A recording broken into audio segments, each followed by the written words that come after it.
देशर विदेश सबुठी आदर आम ओडियां प्रिय खाद्य पखाल। आम महाप्रभु भी पखाल प्रिय।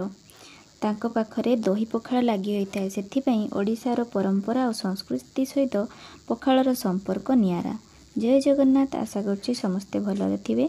आज 20 मार्च 2024 विश्व पखाल दिवसर शुभेच्छा।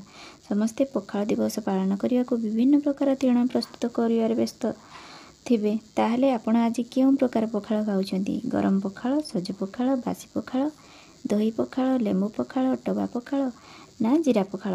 बापरे एते सारा भेराइटी पखालर। मु भी शहे शहे लगी पड़ी। गोटे साइड्रे भात आउ गोटे साइड्रे माछ भजा सहित फुलकोबीर तरकारीटे हेबो। छुई को टिके संतुड़ला परे सेथिरे पड़िला सरिष बटा।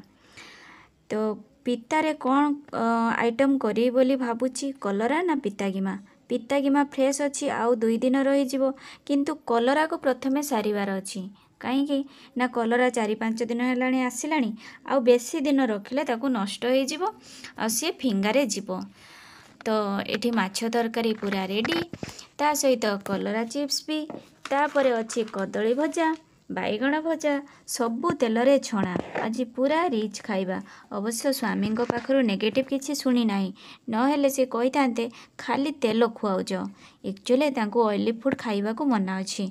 हाँ, आ गोटे आइटम अछि कदली चोपार पतुआ। पतुआटे भी ହେଇଛି, किंतु ए सब सीना प्रस्तुत हो गला हेले पखाल खाइबा नहेला। ये जो वर्षा पाग पखाल दिवसर पागटा को पूरा किरकिरा करदेला। तो पखाल तो आमे खाई पारलुनी, करिबा कौन? चलो गरम गरम भात खाईदवा। पखाल दिवसर भिडियोटी को एइठी शेष करुची। आउ गोटे भिडियो रे पुणी देखा हेबो। रहुची। नमस्कार। जय जगन्नाथ।